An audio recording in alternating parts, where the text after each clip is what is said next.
The third process of human resource management is maintenance, and maintenance is all about keeping. And keeping, that's not like the border studies or the textbooks aren't going to say keeping, but it's just my word. It's about keeping your staff. And it could be, keeping them with the business, keeping them motivated. It's all about those sorts of things. So we're going to first look at monetary and non-monetary rewards. This is also known as remuneration. So remuneration. Remuneration is like a fancy word for rewarding, right? It's rewarding for particular work. Now, we're going to look at the differences between monetary and non-monetary rewards, and you can probably already guess the difference. But we're going to look at monetary rewards in particular because, there are different systems for paying your workers that you need to decide on very, very early on, straight away when you hire the workers. So monetary rewards, the first choice you need to make is, are you going to pay the minimum wage? So minimum wage could be like the minimum legal wage across the country, or it could be the minimum wage in the modern award, or are you going to pay a premium, a higher wage than the minimum? The minimum wage that you can pay them is obviously going to be cheaper. That's a good advantage. But there are some disadvantages to just paying them the minimum amount that you have to pay them. Workers are going to be less motivated. They're going to feel a lot less loyalty. And if they get a good opportunity to go to another business that's going to pay them more and treat them better, then they might just leave. All right? So even though you can save a lot of money by paying them the minimum wage, you'll find that a lot of, especially enterprise bargaining agreements, that they're going to look for a higher wage because, and the employers are going to agree to it because they know that they want better staff. They don't just want the minimum. Now, this might mean for higher skilled workers that they're going to get paid a lot more and get a premium wage. But still, if you're doing basic stuff, you're not going to go, you know what, I'm going to pay twice what everyone else pays to their maintenance staff or their cleaners because I want the place to be twice as clean. You can actually say, look, I'm just going to pay them the minimum because I don't really worry that much about that. It's a pretty low skilled job. You just scrub, away you go. So in terms of whether you pay them the minimum wage, it's going to be based on their skill. If you want to pay them a premium wage, obviously it's going to motivate workers and they're going to be less likely to leave because they're going to lose a lot more if they're getting paid more at that business. But the disadvantage is obviously it's going to be more expensive. So you kind of have to find some middle ground between the minimum wage and a really high wage that you can pay the workers, that you're going to attract and keep the right people for the right jobs. So that's the kind of goal that you need there. In terms of systems on how to pay people, we're going to look at 5 different systems. The first way of paying monetary rewards is to pay people based on the time that they work. Now, the advantage there is that you're obviously only going to pay for the time that the workers are actually there. So you're not going to need to pay them for times that they're not there or they're not working. It's also going to lead to more regular attendance because if they're going to have sick days and stuff like that, but after that, they're not going to have anything. So if you're paying them time-based wages, you're not paying for time that they're not there. They can also be convinced to work overtime if you say, look, I'm going to give you time and a half or double time. So when it comes to public holidays and things like that, it might be very, very difficult to get someone who is on a salary to work on New Year's Day.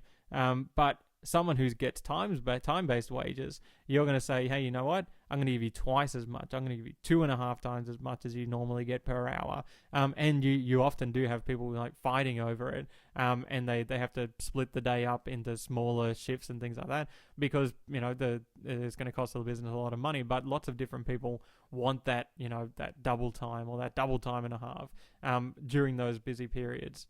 Now, the disadvantages, obviously overtime is going to be expensive. If the work doesn't get finished during the day and you need to pay people to stay back, it's going to end up getting expensive. Also, workers are going to be less productive. And that doesn't seem like, it seems like, oh yeah, but, they're getting paid on how many hours that they work. But they're not getting paid on how hard they're working during those hours. So they're getting paid according to the time, not their actual work. So there's really no incentive there for them to work harder. In fact, there's a disincentive because if they know that they can get overtime if they, work kind of slowly, then they might actually have an incentive to mark a little bit more slowly. Like at the HSC Marking Centre, having worked there, right where it gets to the end, they say, hey guys, hey, slow down, because if we go into another hour, then we're going to be able to get an extra 3 hours or whatever of pay. So there is an incentive to kind of slow down and get paid that extra overtime. So system 2 is the use of salaries. So that's paying someone a certain amount per year without actually taking into account overtime and stuff like that. So yeah, they are paid to work 38 hours a week, but they're getting paid a salary. So if they have to work back, they just have to work back. So it means that you don't need to pay them overtime. And the costs of labor for the business are known in advance. You know that person is on a $50,000 a year salary. They're not on a, $37 an hour, wage. So you know what your costs are going to be early on. Even if there is extra work that needs to be done, this person's on a salary and they're just going to have to get it done. That's their job. The disadvantage, though, it can be difficult to convince people to work overtime. They get paid regardless. So if they're not particularly interested in the work itself, unless they're very, very dedicated to the job, it might be difficult to get them to work those extra hours. Though you do need to remember that most people who are paid salaries, they are probably more dedicated anyway, so they're probably going to work that overtime regardless. So the third system is to use piece rates. So to pay people according to each product that they produce. If you're getting paid each product, you're going to produce more products. And that's what higher productivity is all about. And the advantage for the business, not just that their workers are more productive, but you're not paying people per hour. You're not paying them to be there. You're paying them to work. So you're only paying for the actual production rather than the time spent. The problem, though, is that if you're getting paid per product that you're producing, workers might cut some corners because they want to say, hey, look, I'm finished. So it might end up being lower quality. You can have quality control checks in operations to try and get that, sorted. But they do have an incentive to cut corners. There are also issues about other things that might happen, so that might be out of the employee's hands. And that's going to make them think that it's not very fair. So if I am a really good worker and I always get my production done, on time, I'm producing very, very quickly, I'm faster than everyone else, but I'm depending on 3 other people who need to do work before it gets to me, I might end up sitting there waiting for them to do it, not getting paid, and it might make me very frustrated. So it's going to be bad for motivation for people if they're screwed out of money just because they were doing it in piece rates rather than having a salary or having a time-based wage. A fourth system, especially for sales businesses, is to have commissions. So give them a percentage of the sales. So people, like real estate agents, especially agents, will do this sort of thing. So to give them a sales commission or a car salesperson. The advantage, though, is that workers are going to be very motivated to sell. In fact, they might be so motivated, they might even innovate in order to improve their sales figures. They might say, hey, I worked out a new way to sell these things. And someone getting a salary or someone getting time-based wages is not going to innovate like that. They're not going to try and work out a way to make more money for the business because each sale doesn't really mean anything to them. It doesn't mean that they're personally going to get paid more. But if you pay a sales commission, if you pay a percentage of those sales, then people are going to suddenly want to sell a lot more. And wanting to sell a lot more is a good thing for your employees to do if you're the business owner. But there are some disadvantages that people don't think about. Obviously, it's going to make people a little bit desperate. So they are going to compete, but they're going to push customers away if they're getting too pushy, right? And they might, end up competing, but in an unhealthy way. They might end up sabotaging each other's sales. They might end up, making sales, kind of leapfrogging someone else to get to the customer, not physically, but, getting in the way and creating problems and creating tension. And really, sales staff are not going to all work together unless they're getting a group reward, unless they're getting a reward, according to how many sales these 4 people made together. They're not going to help, their fellow salespeople to make more money for themselves. The last system is to link the wage to the business's profits. So you get paid according to what kind of profits we make. And that can be done through like a profit sharing arrangement where you get shares in the business as payment. And this happens a lot with higher executive level positions.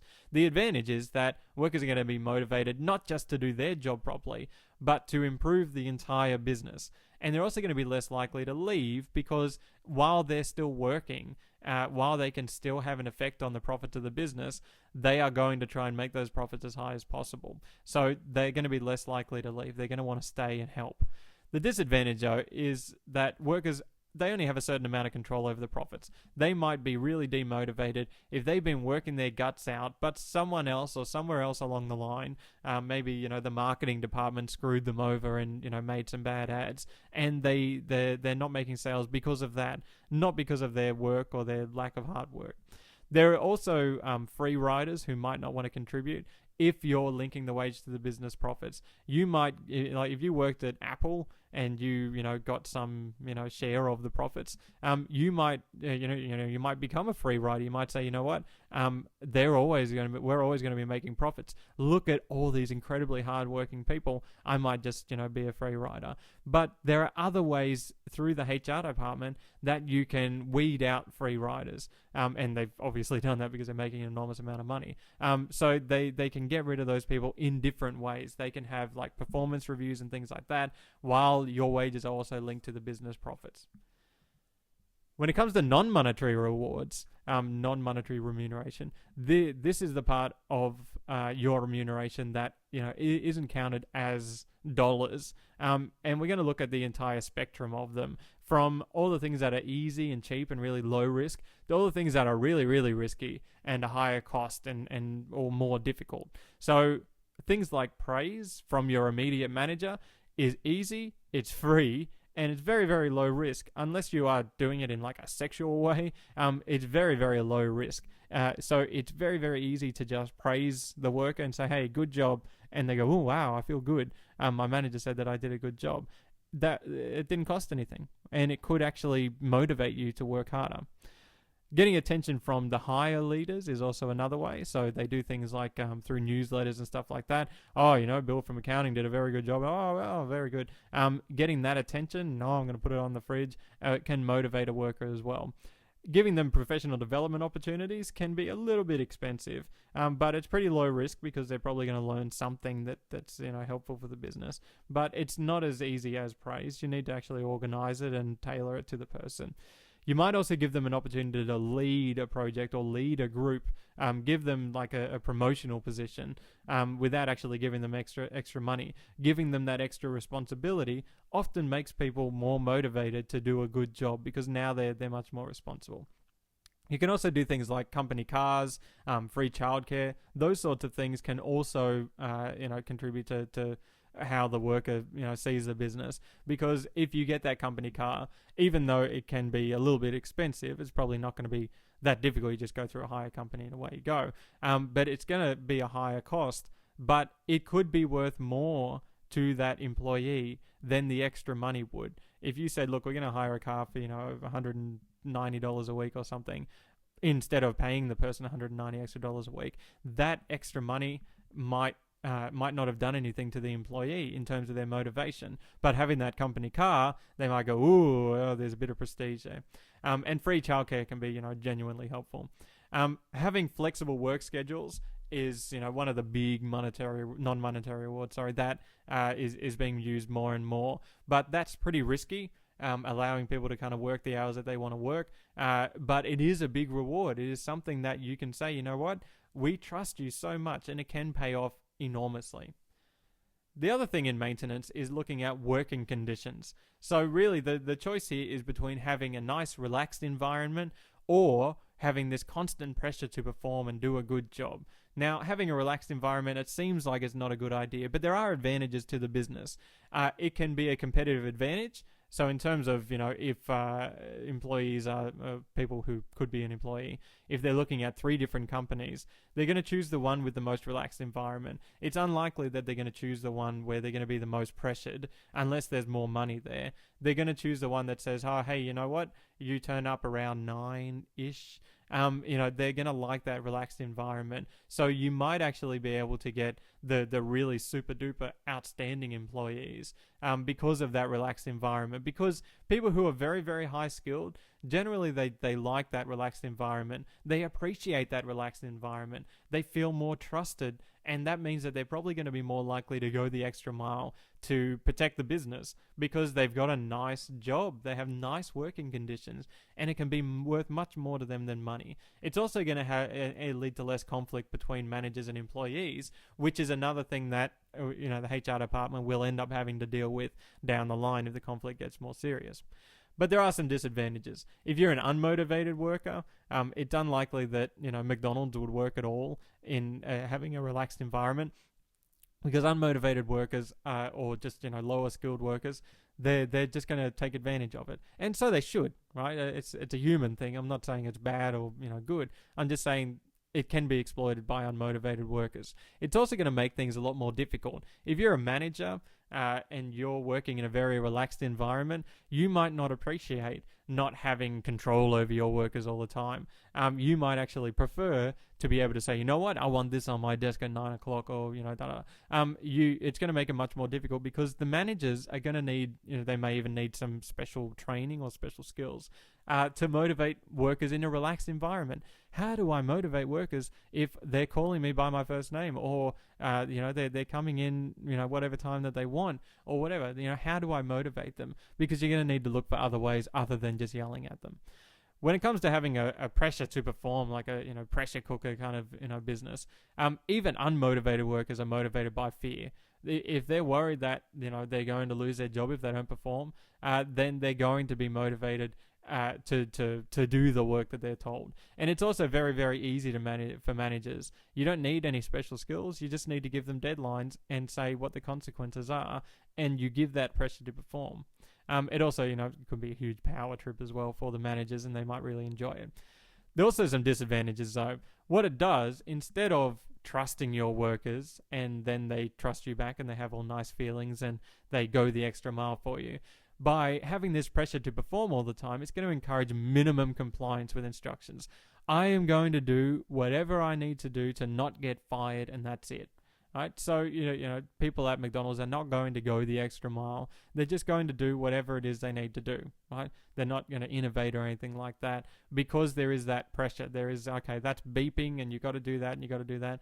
They're not going to work out, not going to say, oh, you know what? I'm going to come in on Sunday and you don't have to paint me at all. There's no way, right? It's just going to encourage minimum compliance.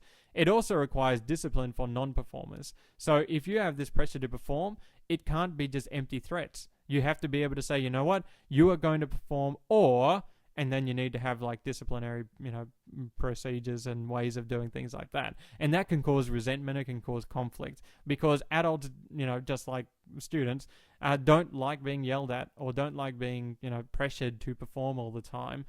They're going to resent the idea that me as an adult, I'm going to be in trouble from my boss, the same way I was in trouble at school, because I'm an adult and I shouldn't be treated like that. So I am going to go and work at a relaxed environment business rather than one of these, pressure businesses that, people are always constantly told that they need to do better, they need to do better. So that's the maintenance process, that keeping process. All of those things are ways of keeping your employees and keeping them motivated.